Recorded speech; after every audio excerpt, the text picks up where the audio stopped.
Greetings to the adjudicators and the members of the House. My name is Treenok Guha, and I'm a student of St. James' School, Kolkata. And a little bit about myself is that I aspire to be a lawyer in the future, which is the reason why I will, in the due course in the future, I will be sitting for the CLAT examinations to try my luck for a graduation degree in India.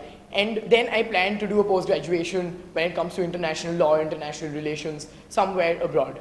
And my interests definitely lie in debate, parliamentary debates, Model United Nations, simulations, conferences, and various other activities. Now, moving in to today's topic, ladies and gentlemen, the topic reads that the media today has become very powerful. And I will definitely be providing to you a constructive argument for this particular motion. Before moving into my argument and the case that I will present to you today, let me define the two keywords in this very motion. Number one, media.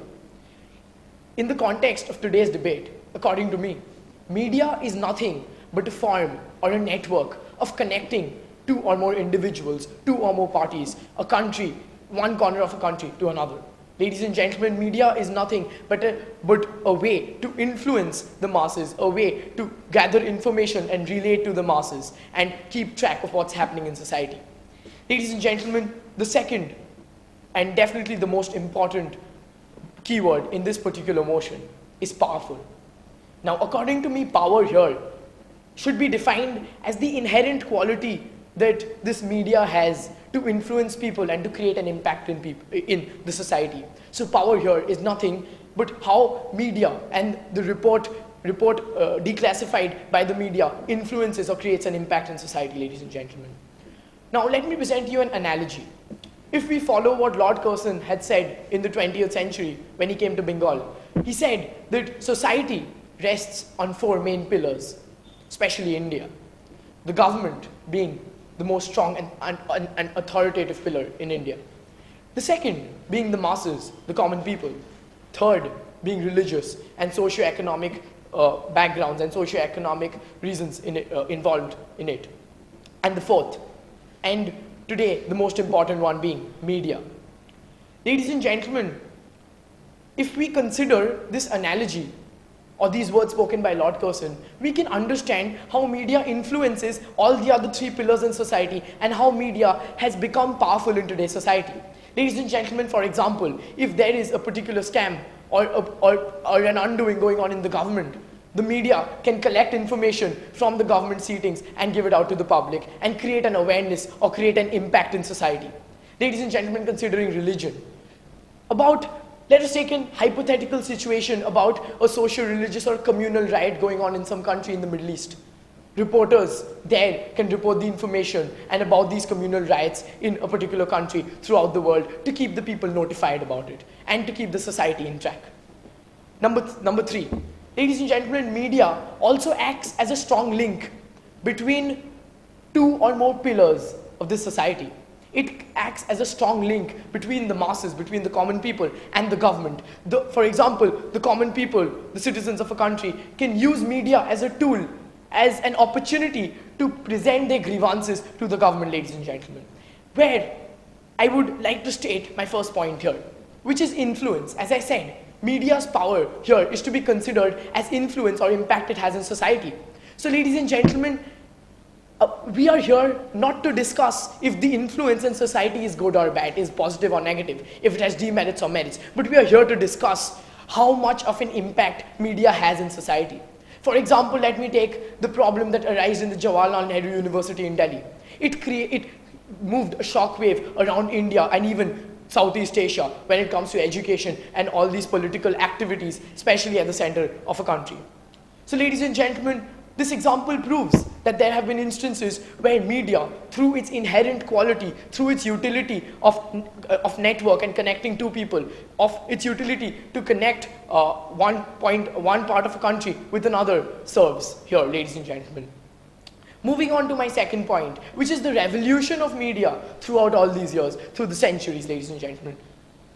This term media had been introduced thousands of years back, but there have been inputs into it, such as technology, such as better telecommunication facilities, such as seasoned journalists, which has in hand made media and the utility of media more, and has definitely made it more powerful and increased its impact in society through these new inputs, ladies and gentlemen.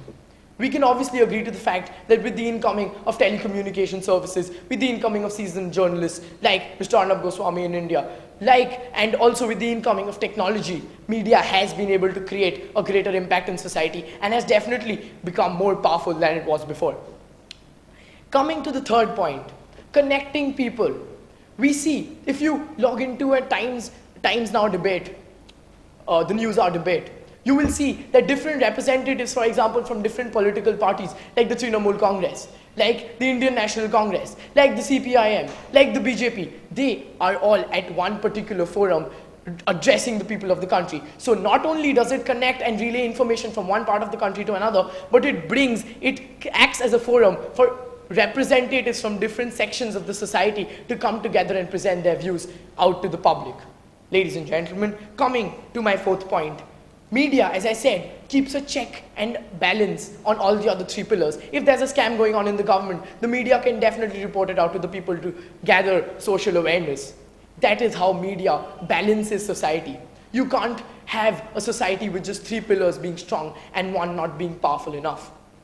Media acts as that link between all these three pillars of society and definitely keeps a check and balances the society through its important powers, utility, and its strength, and the impact it creates in society today.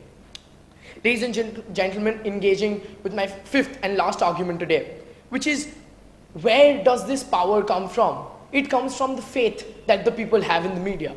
If people don't have faith in whatever reports the media declassifies, media wouldn't have an impact in society. Media would not be considered to be a legitimate source for that information. So faith here from the masses or from the government or in society as a whole is extremely important when we consider the power of the media in today's society, ladies and gentlemen.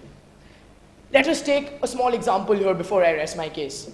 Let us take the example of a man trying to cut a tree with an axe. The tree here can be considered to be the government, for example. The man here can be representing the common people in the country, and the axe here can be considered to be the media.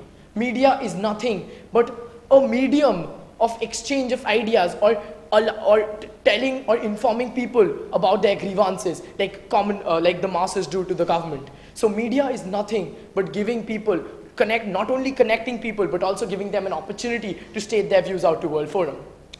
Ladies and gentlemen, to summarize my arguments here, I would just like to summarize all my points here. The first one being influencing people, which is the definition of power which comes in here. The second one being the revolution of media over the years, which has made it definitely more powerful than it was before.